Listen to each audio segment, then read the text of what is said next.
Muy buenos días, querida comunidad de Andresito y de otros lugares que nos escuchan y nos siguen a través de las redes sociales. La verdad que una enorme alegría y un privilegio poder dar inicio a esta cuarta edición de Andresito, una historia, 1000 relatos, ahora también en radio, invitando a gente que conocen mucho más que yo y mucho más que varios de nosotros del grupo también, de la historia de nuestro municipio, y nos vamos enriqueciendo entre todos. Una alegría poder dar inicio hoy en horario, en forma, pipí, cucú, vamos a decirle, estamos arrancando, y estoy con Carlos Medina. Buenos días, Carlos. A tu audiencia y a todos los que me conocen y a la gente de Andresito y que nos están mirando en el mundo, porque creo que estamos saliendo al mundo con esto. La verdad que hay gente de todo lado que nos escribe y nos sigue, y dice yo quiero también, y aporta, no solamente nos sigue para escuchar y ver, sino que también nos pasan fotos, nos pasan relatos, nos pasan nombres. La verdad que se está convirtiendo en algo muy enriquecedor para todos los andresiteños esto, que otros han hecho ya en diferentes épocas y de diferentes maneras, y nosotros aportamos un granito más de arena a ese esfuerzo de que la historia no se pierda, que podamos conservar la mayor cantidad de información que podamos, ¿sí? Tenemos muchísimo para hablar con Carlos hoy y sobre todo él va a hablar bueno, y yo voy a escuchar. Gracias, Carlos, por estar. Gracias. No, por favor, estamos a las órdenes y estamos listos para el interrogatorio, así que estamos... Bien, sí. Hoy es, vamos a decir, un día especial para el pueblo argentino, un día feriado también, ¿sí? Pero nosotros acá estamos con la intención de aprovechar este tiempo, de sacarle el máximo jugo posible, por eso vamos a dar inicio a esto que va a ser una charla, una conversación prácticamente, y para eso vamos a organizarnos en dos bloques, en dos segmentos. Nosotros tenemos nuestras redes sociales en Facebook, Instagram y también en YouTube, a lo cual yo quisiera invitarle a la gente que escucha el programa que pueda seguir la cuenta de YouTube sobre todo. ¿Por qué? Porque el YouTube nos permite, una vez que tengamos 1000 suscriptores, nos permite hacer transmisiones en vivo. Entonces quería invitar a toda la gente que sigue lo que hacemos como proyecto, como grupo, a inscribirse en nuestra cuenta de YouTube, Andresito, una historia, 1000 relatos. Eso nos va a permitir con el tiempo hacer transmisiones también en vivo y tener más alcance de lo que vamos haciendo, ¿sí? Mi teléfono 3757-448642. ¿Querés mandar un mensajito? ¿Querés mandar un saludo? Mejor si lo haces escrito, así yo puedo leerlo mientras vamos charlando. 3757-448642, ¿sí? Carlos, directo al grano, vamos. Sí. Nosotros acá. ¿Trabajaba en prefectura, Carlos? ¿Hasta cuándo? Bueno, yo vine en el año 80 y me retiré en el año 2019, en marzo del 2019. Así que ya está ahora jubilado. Hoy estaría, nosotros la palabra no es jubilado, sino retirado. Bien, bien. ¿Con qué rango se retiró de la prefectura, Carlos? Yo me retiré con el último rango, que es ayudante mayor, es lo que es para la prefectura. Para las otras fuerzas serían suboficiales mayor. Bien. Usted dijo que vino a Andresito en el año 1980. Sí, es correcto. ¿De dónde vino, Carlos? Yo vine de Iguazú. Bien, ahí estaba trabajando antes de venir para acá. Sí, estaba trabajando en Iguazú, sí. Cuando llegó acá a Andresito, ¿con qué se encontró? ¿Cómo era la zona? Y prácticamente Andresito no era nada, digamos. Estaba empezando lo que era el plan de colonización. Los primeros colonos todavía estaban en campamento, en carpa. Yo me fui directamente al puerto porque ni idea tenía de lo que era el pueblo, porque el pueblo tampoco estaba en construcción, y me fui al puerto, llegué al puerto y vine a dedo, porque esa época no había todavía colectivo de línea Andresito. La línea que hacía era el cruce que se iba a San Antonio, y no entraba a Andresito. La persona que venía con el cruce tenía que bajar en el 12 y venir caminando desde allá hasta el pueblo, si quería venir al pueblo. Y después, bueno, se hacían dedo y se viajaba al lugar a donde quería ir. Pero yo cuando caí al puerto no había nada, no existía Andresito en una palabra. Bien. ¿Y ese destacamento cuando usted llegó, desde cuándo estaba? El destacamento Andresito fue fundado el 20 de junio de 1978, que fue inaugurado, ¿no?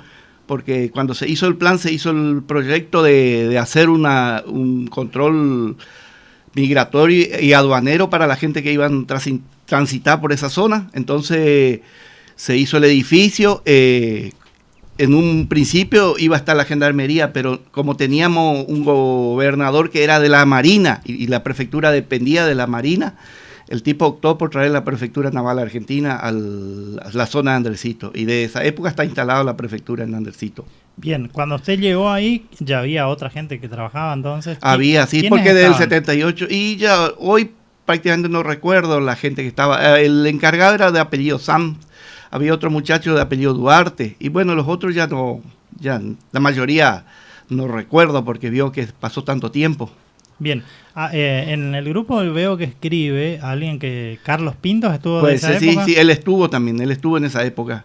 Estuvo, sí. Está en Iguazú. Está en Iguazú, también está retirado, sí. Bien. Y cuando usted trabajaba ahí en ese destacamento, ¿qué medios de comunicación? Si tenían que comunicarse con Iguazú o con otro lado, ¿cómo hacían? Nosotros teníamos un equipo de unas radios de aquella época que se llamaba BLU, que eran unos equipos que tenían un alcance terrible. Hoy inclusive los equipos comunes no le llegan a esos equipos. Nosotros podíamos hablar con toda la provincia y depende de la frecuencia, teníamos nos alcanzaba hasta Buenos Aires, depende y tenía como un sistema de esos equipos todavía se usaba con sistema de telegrafía. Porque antes de la comunicación se usaba mucho la telegrafía, que después fue terminando, ¿no? Hoy ya no se usa más la telegrafía, porque inclusive los correos para mandar telegramas y así cosas eran todo por telegrafía. Hoy eso ya no existe. ¿Y eso con qué fuente de energía funcionaba? Bueno, nuestro equipo funcionaba con batería de 12 voltios. Y para los cargadores de batería nosotros teníamos un grupo generador chiquito.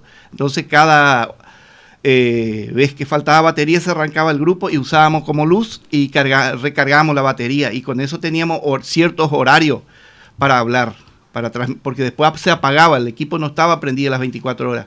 Por el tema del consumo de batería. Entonces teníamos horario específico, prendíamos el equipo y llamábamos, y si y más o menos coordinábamos si había algún mensaje o otra cosa, ya en esos horarios se mandaba o se recibía. Ese era el sistema de comunicación que teníamos, pero funcionaban muy bien. Solo era el problema cuando teníamos temporales o rayos, eso sí, ahí directamente no teníamos comunicación. No había comunicación, no. Bien. ¿Y qué medio de transporte tenían? ¿Tenían un vehículo a cargo del destacamento? Para esa época no teníamos medio de transporte terrestre. Teníamos una lancha, pero no teníamos móvil terrestre. Fluvial sí teníamos una lanchita para movernos, pero el resto no teníamos. ¿Y con esa lancha hacían recorridos en el río? En el río íbamos, pues nosotros siempre tuvimos un sistema de, no sé si tenés conocimiento que las islas argentinas tienen hito y nosotros éramos los encargados de supervisar, limpiar, pintar, y tenemos acá en el grupo Isla Grande y en la isla San Agustín en la zona de Catarata, ya está dentro del límite de Catarata, ya esos pertenece a Catarata. ¿Qué son los hitos? Los hitos son los que marcan la frontera, ¿cierto? A partir de 1903 que se formó el convenio o la firma de tratado de límite de los países, porque el último, no sé si tienen conocimiento, el arbitraje de Cleveland fue el que decidió demarcar la frontera, porque si usted vuelve a la historia atrás, esta zona era todavía Misiones, mucho más arriba. Lo que pasa es que al no tener pobladores, al no tener control sobre el territorio, la gente de Brasil se había metido y bueno, cuando fuimos a arbitraje no quedó otro que darle a la gente que ya vivía en la zona. Y bueno, eso de esa fecha arranca, se firmó el tratado de límite que se implementó a partir de 1903. Bien. Cuando usted llegó ahí en 1980 a ese destacamento, ¿qué tareas realizaban así regularmente? Y bueno, esa época se habilitó el puerto como tráfico vecinal fronterizo, que a la vez quería decir para la gente del lugar que puedan comprar, tenían un sistema de cupo, que era el cupo que le autorizaba a traer comestibles, muebles, elementos de construcción, y bueno, esa era una franquicia que le daba por persona, y que la persona a partir de los 14 años tenía el derecho a tener cupo. ¿Cuánto era ese cupo? $150 para aquella fecha, para esos años. Después ustedes hacían algunas tareas de mediciones del caudal del río. Bueno, cosa. Eso se hizo siempre y se hace hasta hoy porque la altura de Andresito es uno de los puntos más importantes que tiene todo el litoral argentino debido cuando empiezan las crecientes. Toda la gente que vive para abajo sobre el río Paraná le interesa mucho la altura del río Iguazú en Andresito, debido a que acorde crece o baja, ellos saben en cuántos tiempos tienen la creciente en la zona póngale Chaco, Resistencia, ahí lo que es Santa Fe, porque aquella zona hay mucha gente que tienen ganadería sobre la isla. Entonces es el proceso que ellos tenían para evacuar, le dan cierto tiempo para evacuar. Y eso se tomaba antes. Hoy se modernizó, que hoy ya las usinas y los ríos tienen un sistema de caudal que está en internet, que la gente ya mira si sube o baja y con eso ellos se regulan. Pero aquella época se pasaba a la altura cada 2 horas. En caso de creciente extraordinaria que llamamos nosotros, cada hora se tenía que pasar la altura para que se tomen precauciones río abajo, porque todo dependía de la altura de Andresito. Inclusive los santafesinos en la década del 80 venían mucho acá a Andresito a ver dónde estaba la escala de que ellos tomaban como referencia, y no tenían conocimiento que el río era Iguazú. Ellos decían Andresito, pensaban que el río se llamaba Andresito, y ahí nosotros hablando con ellos les explicábamos que Andresito es el lugar, pero no es el río, acá es Iguazú. Y bueno, eso para ellos era muy importante esa altura, y hasta hoy lo es, porque ellos tienen referencia acorde a la altura como crece para evacuar los animales o las casas, porque hay mucha gente para abajo que le llega a la creciente acorde a la altura que le llega a la casa, le llega a la ciudad, y eso se toma como un punto muy importante. Bien, hace un tiempo estuvimos con usted ahí, usted me mostraba eso, y había una torre que tiene también unos aparatos. ¿Para qué sirven esos aparatos? Bueno, esa torre, ahí hay un aparato electrónico, esa torre se llama lignígrafo. Eso tienen unos sensores que hoy está instalado con la empresa Yacyretá, que eso le pasa a los caudales y el movimiento del río por segundo. Eso por segundo le está pasando información vía satélite. Ellos tienen un equipo instalado a batería también con un sistema solar que recarga la batería, y eso le pasa durante las 24 horas todo lo que es el movimiento del río. Nosotros medio tomamos como joda esa creciente porque hubo versiones que iban a reventar las represas, que iban a... Y bueno, la gente, inclusive la gente del puerto se asustaron, a mucha gente salieron del puerto urgente porque decía que se le venía el agua y se inundaba el puerto. Y no es así, hay un convenio de los ríos acá en la zona de tanto de Misiones sobre el Paraná como en el Uruguay, que son tratados internacionales con Brasil, que ellos tienen que respetar los caudales. Los caudales, hay un convenio que tienen que respetar sí o sí, y tienen que informarle al gobierno al gobierno argentino si ellos largan más de lo que tienen que largar, porque eso es por medida de precaución, ¿cierto? Y por ejemplo, las represas de Brasil ya tienen, ojo, eso puede pasar, un accidente puede suceder, de que como dice la gente va a reventar la represa, eso, pero ellos tienen un sistema de alerta que acorde a la cota de altura, ellos tienen que evacuar el agua para abajo. Y eso fue lo que sucedió, ellos sujetaron y no pudieron más y empujaron el agua rápido. Y bueno, eso produjo una creciente extraordinaria, que de un día crece 5 a 10 metros, ¿viste? Carlos, casi en la desembocadura del río San Antonio, ahí en el Iguazú, el otro día estábamos viendo, hay un hito de lo que usted estaba hablando justamente. Sí, ese fue puesto en 1903. Eso, el tratado se hizo en 1900, ese hito fue construido después. Mucho después, pero estaba ya. Me parece que decía 1909, claro, me parece que decía. No, 1903 es el año que se hizo. Todos los hitos, si usted se va en Iguazú, va a mirar en el hito, si es que tiene, le va a decir 1903, y si va a otro lado también le va a decir acá en la zona de Misiones. Pero no es que fue puesto en esa fecha necesariamente. No, en ese momento se firmó el tratado internacional, y después se fueron construyendo a medida que cada gobierno fue haciendo al tiempo que tenía, porque Brasil también tiene hito ahí enfrente y tiene hito en las islas, que son brasileñas, ¿no? También tienen hito. ¿Ese hito se rompió con la crecida? En el 83 sí, eso cayó, le partió por la mitad, pero fue hecho. Ahí después vino la gente de Comisión de Límite y lo reconstruyó en 1983. Está la fecha de la reconstrucción ahí. Sí, está la fecha con de otra placa. 1983 porque se volvió a reconstruir. Bien. Punto histórico importantísimo de nuestra localidad, este hito y toda la zona ahí del destacamento de prefectura. Yo estoy leyendo acá un mensajito, me dice: buenos días, Fabián, muy lindos y gratos recuerdos, un abrazo para Medina de parte de José Roberto Escalante, le manda saludos, seguramente Gracias, usted también sí. se acuerda. Sí. Nosotros seguimos con esto que es Andresito, una historia, 1000 relatos. Carlos Medina, estamos charlando respecto a su recuerdo, sus relatos, sus anécdotas del tiempo que trabajó aquí en la prefectura desde 1980, y estábamos ahora hablando de la inundación. Sí, del 83. ¿Cómo fue esa inundación? Bueno, eso fue medio descontrolado, esa inundación, porque nadie esperaba esa inundación, porque en el 83 tuvimos prácticamente todo el mes de junio y julio lluvia, y los brasileños retuvieron el agua y después no aguantaron más, más le causó daño a la gente del Brasil, porque nosotros tenemos la gran ventaja sobre el río Iguazú, que no tenemos pobladores ribereños. Y Brasil sí lo tiene, ¿no? Todos los pueblos están y son lugares bajos, ¿no? El Iguazú no tiene barranca alta como el Paraná. Entonces, una creciente de eso le causa mucho daño a las poblaciones que viven en Brasil.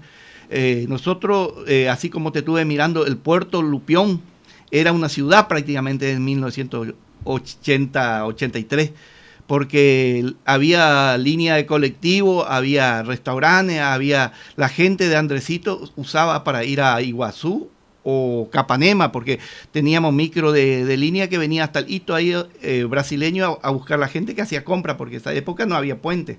Entonces la gente tenía que irse en colectivo o taxi, no había otra forma de moverse. Yo quisiera, la historia de Puerto Lupión, quisiera que dejemos para un poquito más adelante. Ahora quisiera sí centrarnos en lo que es la inundación. Sí. ¿Es una inundación histórica? ¿Hubo otra más grande que esa que usted recuerda? Esa fue la mayor, digamos, y lo que más daño causó. Y después hubo en marzo del 1992 hubo otra, y en junio de 2014 también, que fue medio incontrolable. Eso también hizo mucho daño. Y ahora pero esta ya no. ¿Ustedes qué medían el caudal del río? ¿Cuánto es una inundación como la del 83? ¿Cuánto subió de lo normal el río? ¿Se acuerda? Prácticamente subió 12, 13 metros. Muchísimo. Mucho. Usted en el año pasado, cuando charlamos en un momento, me dijo que recorrieron después con lancha la costa del río y estaba como barrido, ¿eso? Sí, el del 83, lo que es la costa, porque fue una inundación prácticamente que duró mucho tiempo, ¿no? Limpió, fue en las curvas de lo que es el río Iguazú, dejó como topado, eso arrancó árbol de raíz, llevó para abajo, lo que era la isla no sobró nada, eso quedó todo tumbado, porque la zona de la costa del Iguazú es medio arenosa, ¿no?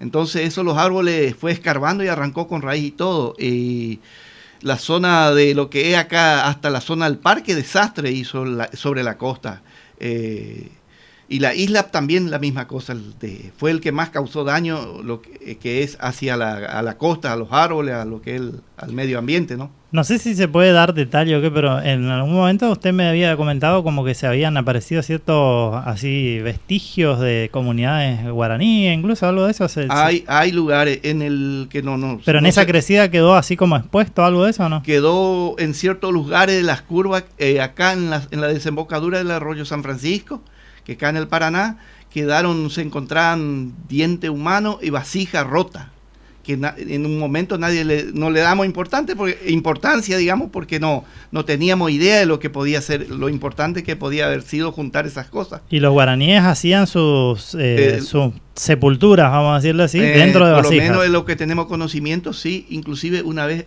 hablando con un guía del Paraguay, porque se hacían travesías acá desde navegación hasta el Puerto Canoa, él me estuvo comentando que estos lugares usaban para los brasileños, los guaraníes que venían de Villa Rica usaban como tránsito para ir a Paranaguá. Eso me comentó él, yo no sé si eso hay un registro, si es cierto, porque él me dice, Álvaro Núñez no vino por el monte a machetazo, dijo, él vino usando los ríos y los caminos de los indios, dijo. Él llegó a Catarata, los colonizadores del españoles venían buscando riqueza, oro, y bueno, ellos encontraron los caminos de los indios y seguían, Y él me dijo, Álvar Núñez llegó acá no por casualidad, sino que llegó porque... venía siguiendo la ruta de los indios detrás de los guaraníes, vamos a decir. De los guaraníes, porque antes el medio de transporte era el agua, digamos, a través de bote, porque no había, la selva era impenetrable, no había como transitar, ¿no?, por el monte, porque se iba a hacer año.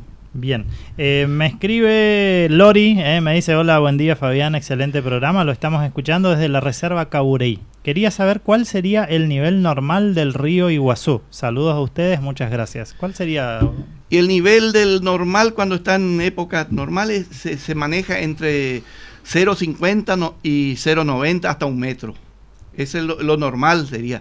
Inclusive tuvimos en la época de bajante que llegó abajo 0, que ya es anormal eso, ya prácticamente ya no hay casi agua, eso llegó a bajo 0, que no, poco a veces se registró, pero se registró eso también. Bien, tengo una última pregunta para esta primera parte de la entrevista y después vamos a seguir charlando. La segunda parte tiene preguntas buenísimas, así que si estás enganchado, quédate un rato más porque está buenísimo realmente. Hace un tiempo nosotros publicamos, Carlos, y yo le pregunté a usted, y la foto que publicamos, usted me la pasó, la historia de un hombre que se peleó, no sé si se peleó, se enfrentó al tigre. ¿Cómo se llamaba ese hombre? ¿Cómo fue la historia, Carlos? Bueno, eso era en la zona de Península. El señor se llamaba Celso Fran. Él vivía en la chacra del señor Liebren. Juan Liebren, ¿no? Juan Liebren, sí. Supuestamente lo que él comentó, él venía con otro señor escuchando radio y en eso le atacó el tigre, y lo que él comenta que el tigre, claro, le dio un zarpazo, él se defendió con la mano y prácticamente le destruyó parte de la mano, y él tenía una radio, el tigre cazó la radio y llevó la radio. Ahora no es normal, pero la gente antes solía andar así con radio a pila, claro, llevándola, sin música, sí. Se cayó la radio al suelo y el tigre llevó la radio y él corrió quería escuchar algún programa. Ahí se ve que sí, estaba esperando tu época. Quería escuchar a Andresito, sí, una historia. Bueno, eso es lo que se comenta. Bueno, después nosotros nos abocamos él me había comentado, y nosotros en esa época trabajábamos con la gente el Parque Nacional y con la gente de Itaipú, con los biólogos de Itaipú. Hacíamos un relevamiento acá en el parque brasileño y el parque argentino. Bueno, ahí nos pusimos de acuerdo con la gente de parque y trajimos una jaula. Y le fuimos cebando. A los 10 días que trajimos la jaula, conseguimos meterlo en la jaula, que se quede dentro de la jaula. Y lo agarramos vivo. ¿Y de ahí qué se hizo con ese yaguareté? Ese yaguareté vino la misma gente de parque con la gente de Itaipú, le hicieron todos los estudios, lo doparon y lo llevaron a Brasil porque ya era un tigre bastante viejo, digamos, que ya le faltaban presas, estaba muy flaco. Bueno, allá le hicieron el tratamiento, tuvo el proceso en la zona de Brasil, pues lo llevaron a Brasil, a Itaipú, porque allá ellos tienen un centro de estudio muy complejo, y después que se recuperó bien lo trajeron y lo volvieron a largar dentro del parque. Lo largaron así como estaba. Dicen después que apareció por Deseado o algo así. Es el comentario que hay, que apareció muerto en la zona de Deseado. Ese mismo yaguareté. Mismo yaguareté, porque eso después ellos le ponían con un collar rastreador, ¿no? Bueno, y el collar supuestamente se encontró en la zona de Deseado. Bien. Me preguntan dos cosas. Una, a ver, es preguntarle si 13/13 es en forma vertical o si hay otra forma de medir. No entiendo ni de cómo es la pregunta. ¿Tiene que ver con la medición del río, será, no? Y no sé cuál sería la pregunta, bien, pero vamos. Si es 13 ya es una altura alta, ¿no? Para lo que es. El llegar a 13 metros es... Bien. Y otra pregunta es que me hacen es que si usted alguna vez vio alguna anaconda o alguna víbora grande, que siempre se habla, hay mucha historia detrás de esto. No, yo personalmente no, y eso que te digo, 40 años, yo navegué el río de acá hasta Puerto Canoa, que lo hacíamos por mes, con todas las alturas. Escuché muchos comentarios, pero nunca vi. Eso sí te diría que vi, es mentira. Escuchamos ruido, cosas, pero nunca vimos. Ver, no. Bien, vamos a hacer una mini pausa, vamos a decir así, para escuchar en este caso 2 audios de gente que está en otros lugares. Me encantaría seguir con esta modalidad de escuchar saludos de gente que vivió en Andresito y ahora está en otros lugares. Entonces vos querés mandar tu saludito, te repito mi número de teléfono 3757-448642. Podés comunicarte a través de las redes sociales, Facebook, Instagram, Andresito, una historia, 1000 relatos. ¿Querés contarnos? Mirá, estuve viviendo en Andresito en la década del 80, del 90, me acuerdo de esto. Genial, vamos a ir reproduciendo estos audios. El primero que vamos a escuchar es de alguien que vive en Posadas ahora y vivió bastante tiempo acá, ¿sí? Yo dejo que él se presente solo. Ahí lo vamos a escuchar. Hola, ¿qué tal? Muy buenos días a toda la familia de Andresito Misiones. Un saludo muy grande para todos aquellos oyentes de Andresito, una historia, 1000 relatos, FM 105.3. Mi nombre es Ernesto Francisco.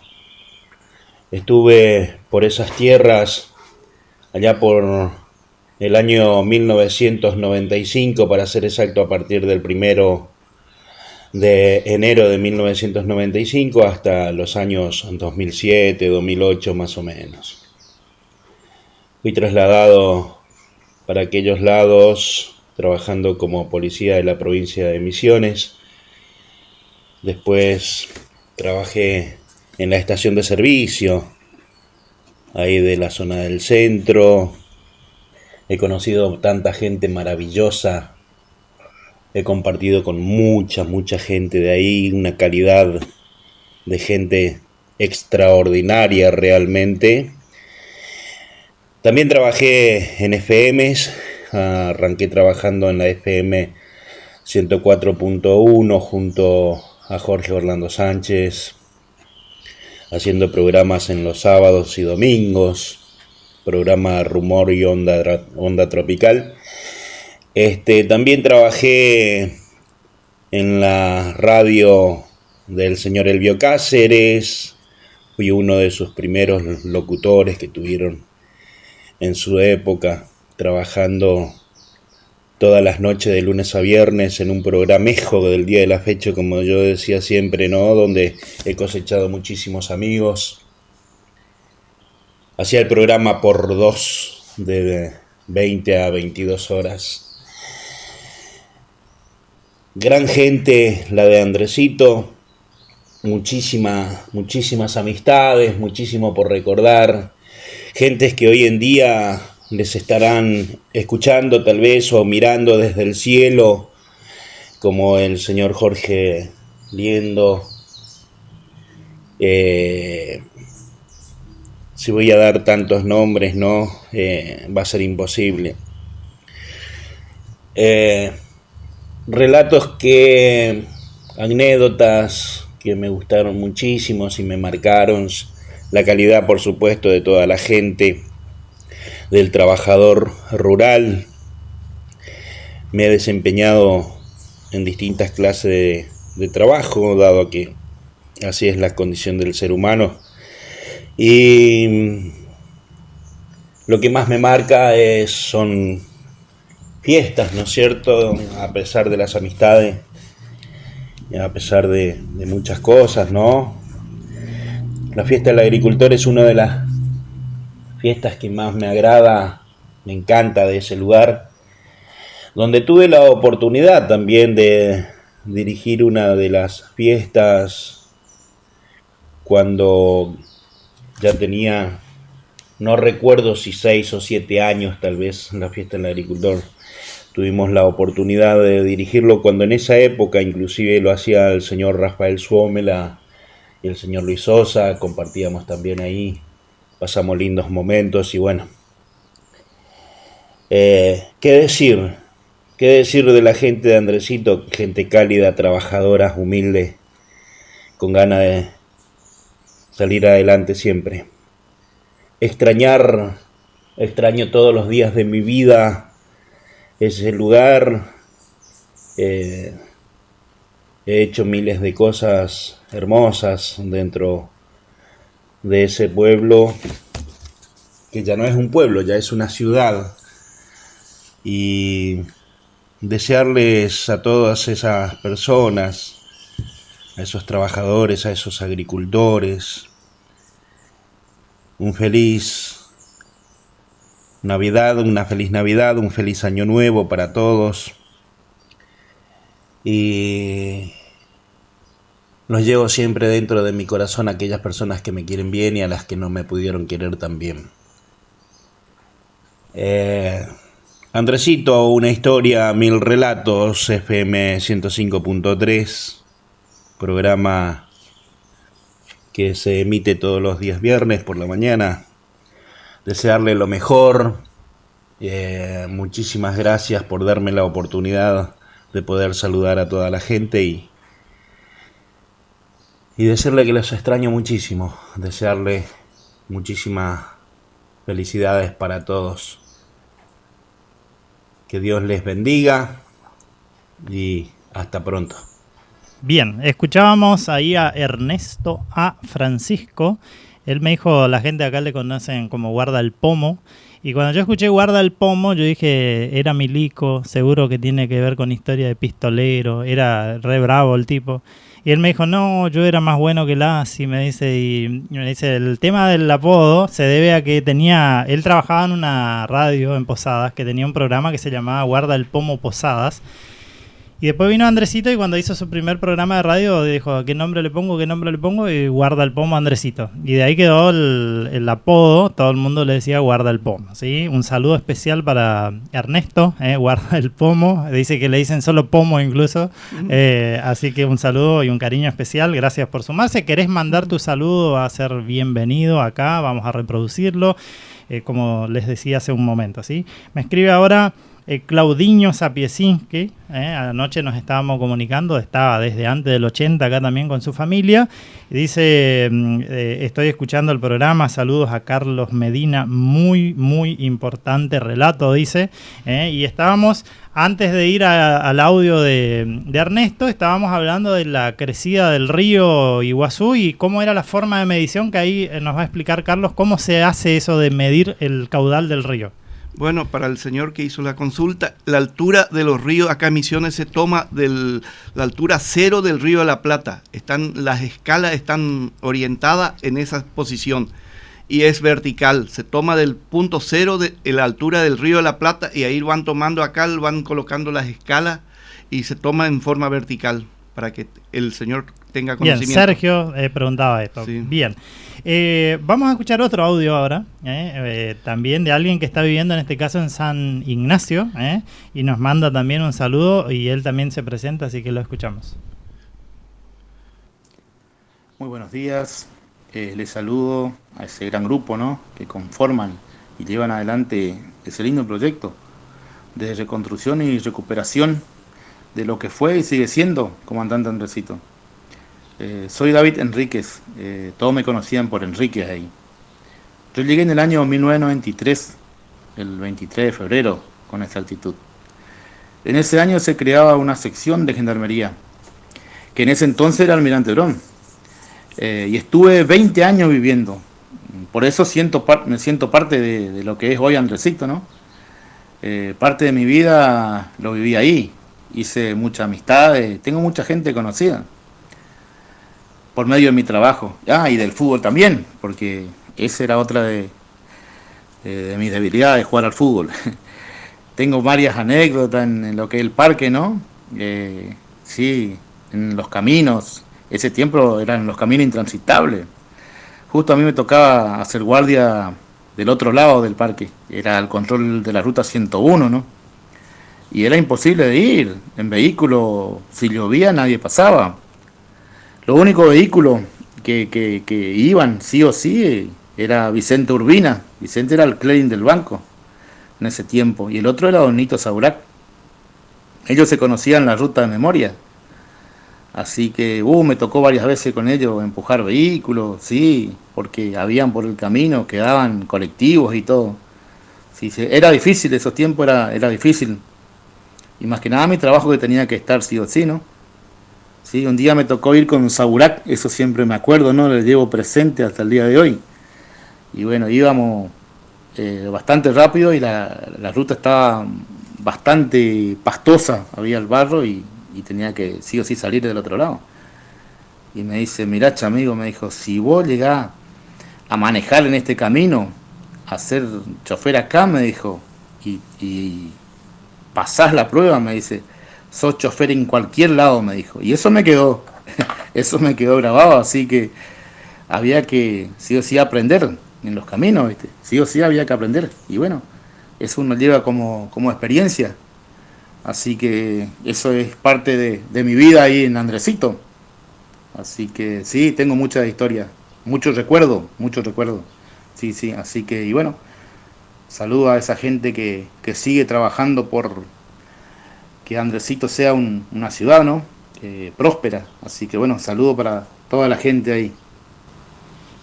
Bien, David Enríquez, retirado de Gendarmería, me dice hace 3 años. Antes escuchábamos a Ernesto, a Francisco, también retirado de la policía. Y estamos con Carlos Medina, retirado de Prefectura, las Fuerzas Armadas, hoy acá dando también el testimonio.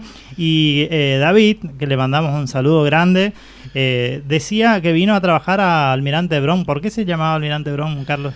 Y Almirante Brown se llamó porque cuando se fundó el plan de colonización había que ponerle nombre. El gobernador de la provincia era de la Marina, era un capitán de navío.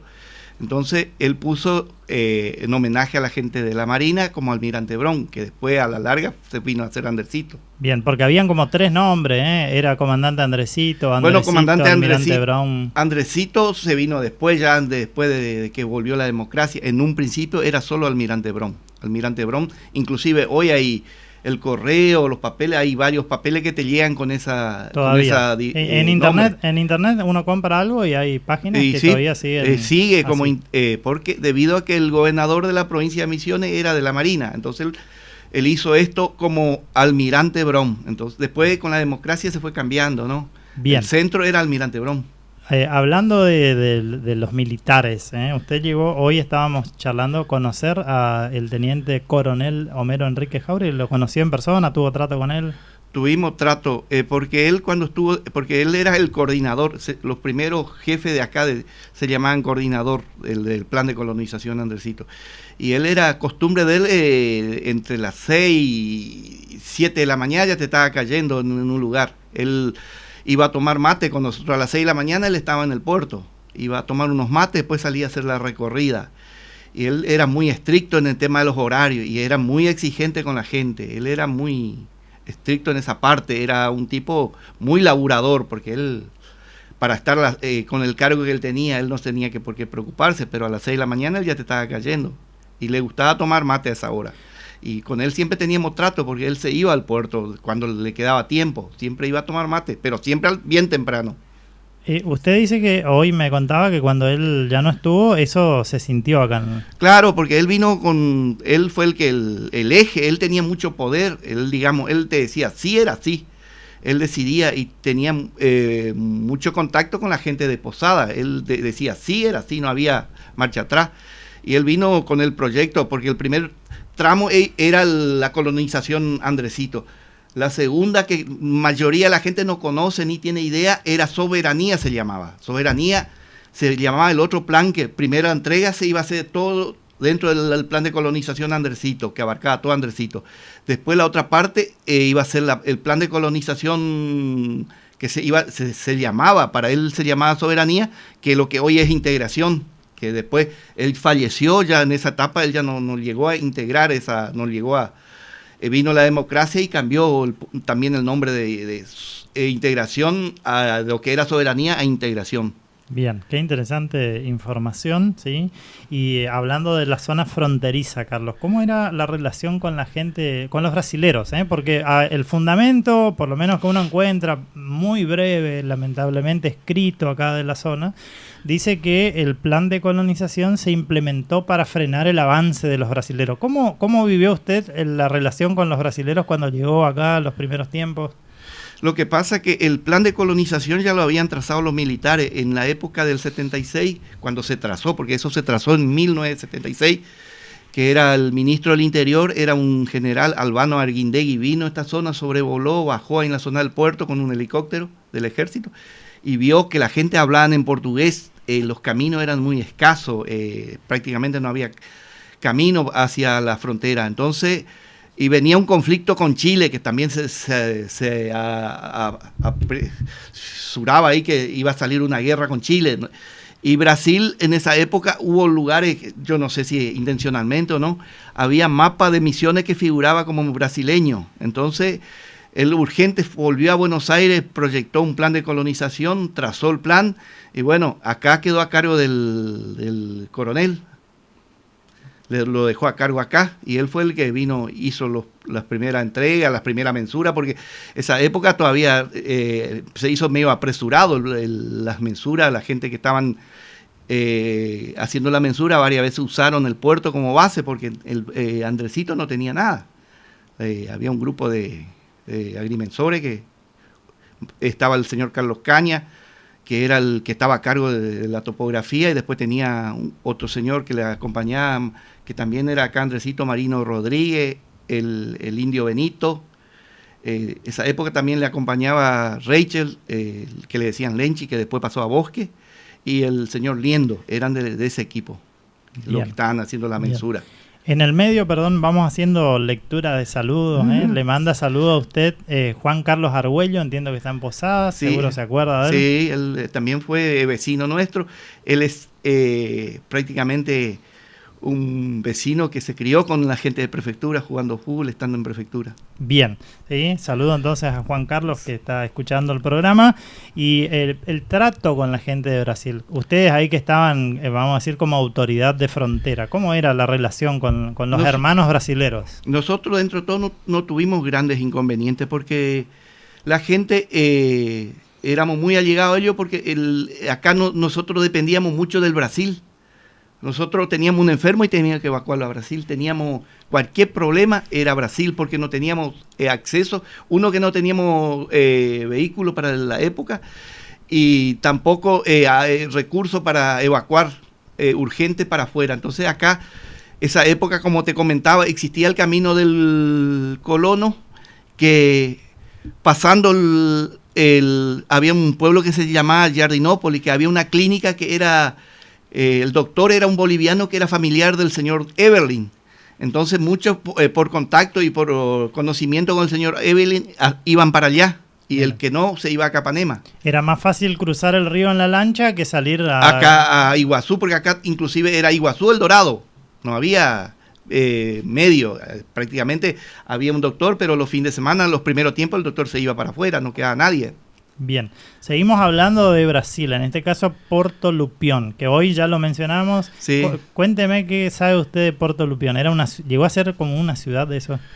Puerto Lupión fue muy grande, lo que pasa es que ahí está el trazado del camino que el do Colono, que le llamaban el Colono. Perdón, voy a hacer una aclaración porque hay gente que por ahí está escuchando y dice Puerto Lupión, que era, bueno, en Andresito, antes de que funcione el puente internacional que une con Capanema, estaba lo que era el pase. El paso fronterizo ahí. Fronterizo que... Andresito Lupiones se llamaba. Exactamente, Andresito Lupión, ¿sí? Que está todavía el lugar, vamos a decir, deteriorado, no sé. No existe más en una abandonado, si se quiere, pero de ese Puerto Lupión. Ese Puerto Lupión llegó a ser un centro importante, Carlos. Claro, porque eso era ahí cruzaba la ruta que podía ir a Foz o iba a Río Grande, y esa ruta ya están trazados de muchos años, del siglo anterior, porque eso usaban todos los colonos que vinieron a zona de Paraná en carro, de buey, en su época, y venían quedando, algunos se quedaban. Antes se usaba mucho, tal vez mucha gente, los antiguos deben saber que los brasileños venían por ahí en la costa y pasaban al lado argentino. Como acá no había control, no había nada, ellos venían y elegían un cierto pedazo, 5 hectáreas o 2 hectáreas o 5, limpiaban, macheteaban, implantaban maíz y traían chanchos cuando el maíz ya estaba listo, y lo largaban los chanchos. Cuando el chancho estaba gordo, lo volvían a llevar a Brasil, y algunos ya se quedaba radicado. Entonces no había un control del lado argentino, y así fue poblándose toda esta zona de gente brasileña que fueron quedando, y algunos volvían a Brasil, otros se quedaban definitivos por acá, y cuando vino el plan, bueno, eso se corrigió, todos esos errores. Bien. Yo leí el otro día en un diario brasilero de la época que decía que ahí en Porto Lupión se llegó a hacer comida en el restaurante que había para 350 platos, o sea, 350 personas comían en una actividad regular de Porto Lupión. ¿Tanta gente había ahí? Había, porque también eso se usaba, por eso, como te explico, eso... circulaban hacia Foz, la gente que venía a esta zona quería ir a Foz, usaban eso como camino, porque estaba la balsa, y la balsa laburaba las 24 horas, no es que laburaba solo de día, las 24 horas había tránsito, y a esa época había 3 colectivos de línea en esa zona, que venían de Río Grande, así que movía mucha gente, el Puerto Lupión. hasta la creciente del 83 que prácticamente destruyó el puerto, mucha gente movía porque había mucho tránsito. Bien. Inclusive para nosotros que vivíamos acá no era mucho más fácil ir por Brasil a Iguazú que por Argentina. Hasta que se cerró la Estrada Colono. Hasta que se cerró ¿Cuál era la importancia de esa ruta, Carlos? Y para nosotros era importante porque esa época acá no teníamos ruta, asfalto no teníamos, digamos, y cuando el tiempo estábamos, en la época del 83 prácticamente la ruta acá en lo que fue el parque quedó destruido quedó. Entonces ese sistema nosotros nos servía para salir más rápido a Foz.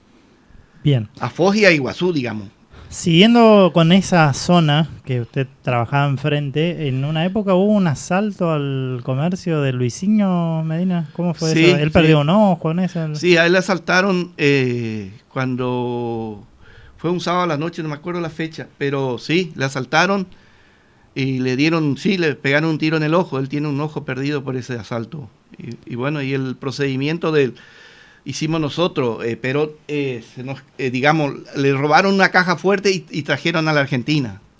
Pero por un lugar clandestino, un paso clandestino, y los tipos no pudieron abrir, y como era una caja fuerte muy pesada, grande, lograron pasar a la Argentina, pero no lograron cargar porque era una época de mucha lluvia, los caminos feos también. Y bueno, nosotros... ¿Y quedó la caja ahí entonces? Nosotros recuperamos la caja, recuperamos las cosas.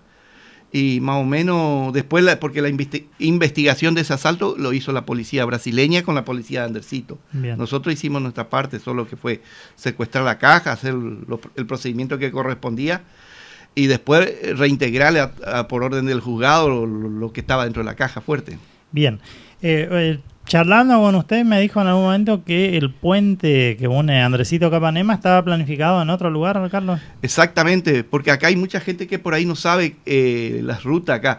Por ejemplo, acá saliendo esto que sale ahí por la chacra de Peterson y Bruera, el camino era la ruta 25.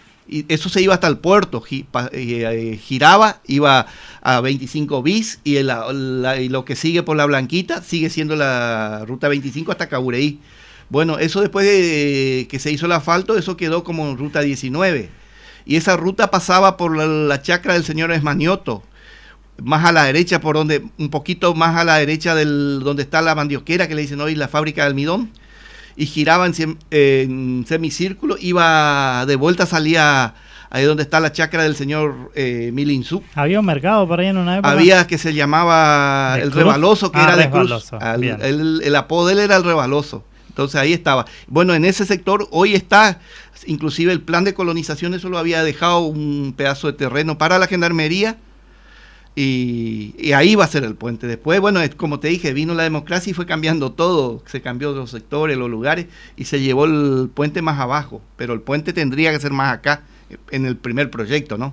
Bien, sí. Vamos hablando de todo con Carlos. Yo me doy cuenta que una hora va a quedar poco para este programa. Vamos a tener que ampliarlo, depende del entrevistado. Tiene tanto para contar y se explaya tanto.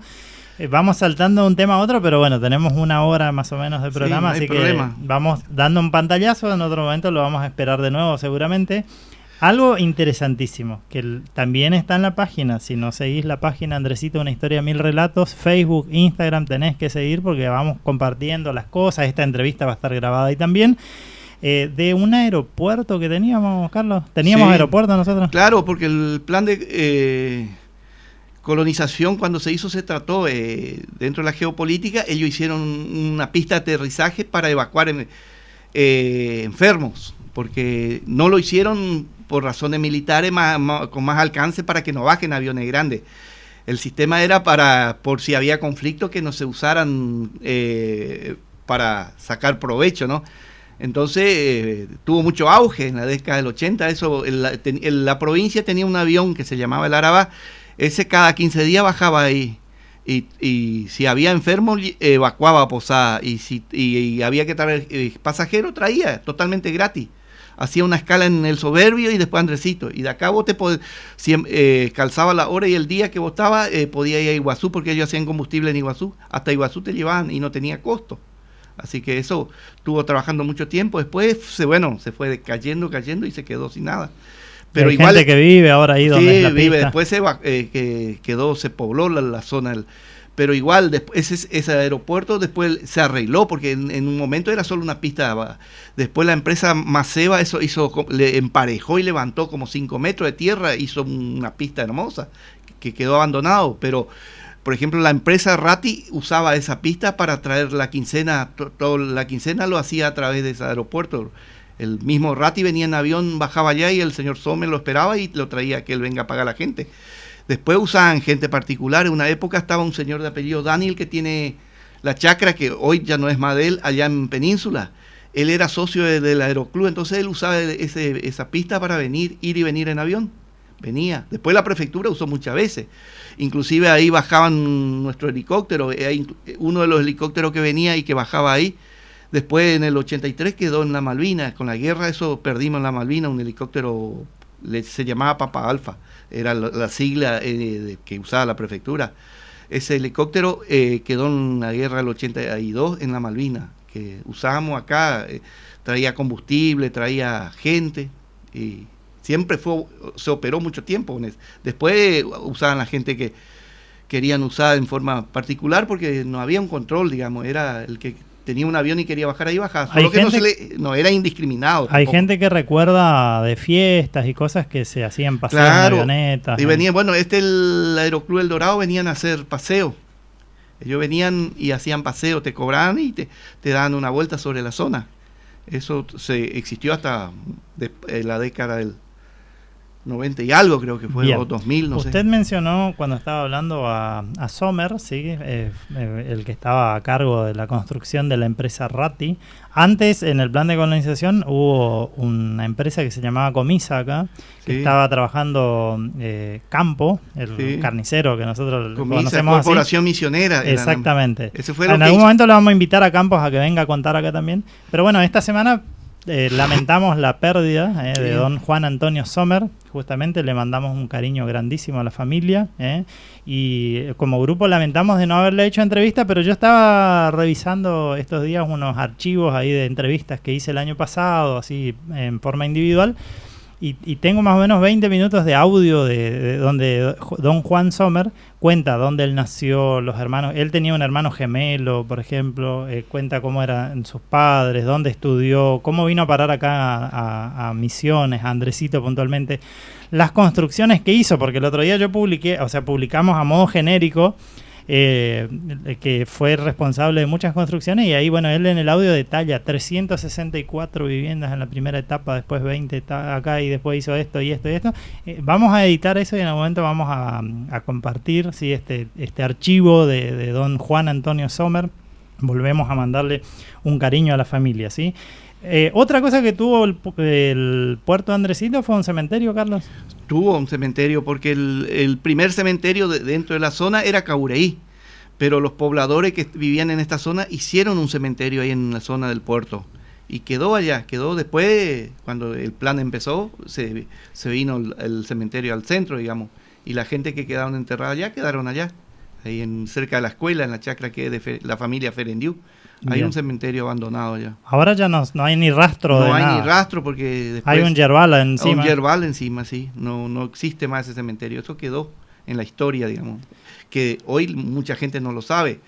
Igual que acá, por ejemplo, cuando se empezó el plan de las viviendas, que vino Sommer, la primera etapa era la primera 120. Que eso yo todavía no había comentado el coronel, que nos decía inscríbanse, porque ese plan de la primera 120 era para empleado público y el 30% nomás de esas casas fue proyectado para colono, pero después igual tampoco iba a haber 120 empleados en esa época acá. Era para funcionarios públicos, fue el primer barrio que se hizo acá de la 120, después las otras ya eran para colono, ¿no? Bien, David Enrique, que nos mandó un audio hoy, me escribe y me dice: ¿podés preguntarle a Carlos en qué año se cerró el paso del colono en Lupión y hasta qué año funcionó el aeropuerto? Pregunta, ¿se acuerda los años? Si no, lo vamos a revisar. Mira, en este momento tendría que revisarlo porque el paso ya se cerró hace bastante tiempo en Lupión. Así que fue en la década del 90. Bien, revisamos los datos y después lo compartimos sin ningún drama. Bien. ¿Por qué se llama La Blanquita? Se llama así, Carlos. Es como te comentaba en un principio, la zona era prácticamente habitada por brasileños, toda la zona, y en ese lugar vivía un maestro que se hizo un bungalow y lo pintó de blanco. ¿Erelú puede ser, no? Erelú era el apellido, él era maestro en Cabureí, director y maestro. Los brasileños le llamaban Casa Blanca, porque era blanca, y ese era un punto de referencia, como te comenté. Para abajo habían villas de gente que vivían, que tenían casas sobre la costa. Y de ahí ellos venían iban a buscar mercadería y tomaban a la noche como punto de referencia para venir por ese lugar. Bien. Así que, pero después vino el plan y por el arroyo le pusieron Blanquita, pero en un principio ese lugar se llamaba Casa Blanca. Bien, hay varios relatos de esa zona, sí. Interesantísimo. Ito contaba que tenía que ver con algo de los cazadores también, sí, del arroyo y demás. Sí, espectacular. Última pregunta que le voy a hacer, después le voy a dar libertad que usted pueda decir algo si quiera. ¿Por qué eligió quedarse en Andresito, Carlos, desde que vino en el 80? ¿Por qué eligió quedarse acá? ¿Pensó quedarse cuando vino? No. ¿Y qué le hizo quedarse finalmente? Y tendría que pensar, porque vine por un mes y estoy hasta hoy. Bien, vino por un mes estoy hasta hoy. Y se quedó. Se ve que algo acá le atrapó de la zona. No habrá tomado agua del San Francisco, porque a la gente dice, el que toma agua del San Francisco no se va más. Capaz que tomó agua. Sí. Capaz que tomó en algún momento, ¿sí? ¿Qué es este lugar para usted, Carlos? ¿Qué es Andresito para usted? Y un paraíso. En eso defino. Bien. Porque vine, me gustó y me quedé. Hice mucho, amigo. Bien. Gracias, Carlos, por este tiempo preciosísimo, valiosísimo. Nos queda corto nomás la hora, pero ya, como decía, lo vamos a invitar de nuevo, ¿sí? Mientras usted procesa la emoción del momento, qué lindo que podamos compartir esto también. Yo quisiera invitarlos a agendar una fecha que va a estar imperdible, porque vamos a tener una edición especial de Andresito, una historia de 1000 relatos, que va a ser el miércoles 20 de diciembre, más o menos a las 14 horas pensamos arrancar, y vamos a hacer una transmisión con 4 entrevistados. En un primer bloque van a estar Buga Jones, y va a estar Luisinho Pozán, y van a estar comentando sus recuerdos, y en el otro bloque va a estar Nito Saburak y Rosa, también su esposa, que también tienen muchísimo para contarnos respecto a esto. Carlos, hoy me recordaba algunos nombres para entrevistarlos y ya los vamos a invitar. A Biesdorf, por ejemplo, me decía uno de los primeros de la zona acá. Yo ya le dije a Oscar, al hijo, le dije, tenemos que traerlo a tu papá acá, y me dijo, ya voy a hablar con él y vamos a ver si viene. Esperamos poder contar con estos relatos. Podés seguirnos en Facebook, Instagram, y quiero repetir nuevamente, suscríbete al canal de YouTube, no solamente porque queremos tener seguidores, sino porque nos va a permitir hacer transmisiones en vivo de las entrevistas. Suscríbete en YouTube, buscá Andresito, una historia, 1000 relatos, suscríbete, activá la campanita si querés, así cuando hay nuevas publicaciones podés seguirnos en lo que vamos compartiendo, ¿sí? ¿Querés mandarnos tu saludo? Podés hacerlo. Estuviste viviendo en Andresito y querés saludar a la gente de acá, ¿cómo te acordás de eso? Mi número de teléfono 3757 44 86 42. Y lo último que voy a decir es que el viernes próximo vamos a estar acá, si Dios lo permite, con Otto Baidelich, el primer intendente del comandante Andresito, que también tiene muchísimo para contar, y vamos a, si Dios lo permite, tener también su aporte a esto que es Andresito, una historia, 1000 relatos. Carlos, para terminar, un saludo a la gente, a lo que quiera decir. No, para mí, gracias por invitarme, y siempre estamos dispuestos para la entrevista o quiere alguna consulta, y la gente si necesita algo y consulta con vos, o vos podés pasarle mi teléfono, estoy a disposición de la gente. Gracias. Bien, no, por favor, gracias a usted, muchísimas gracias por este tiempo. La verdad que tenía muchas ganas de tener esta charla, y queda el registro, el archivo histórico. Me pasó antes del programa una cantidad de fotos también. ¿Tenés fotos históricas de Andresito? Nosotros lo que queremos hacer es que se comparta, se difunda.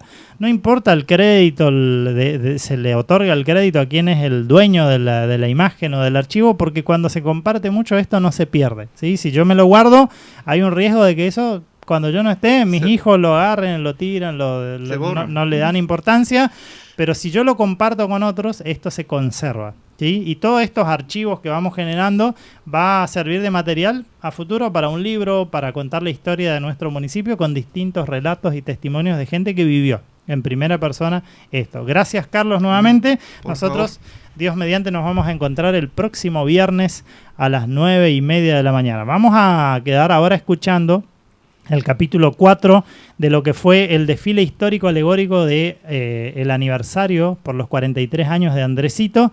Vamos a escuchar este relato. Yo escribí el relato, lo grabaron Jorge de Jesús y Andrea Ñaños, la voz infantil de Miquea, de Jazmín y de Martina.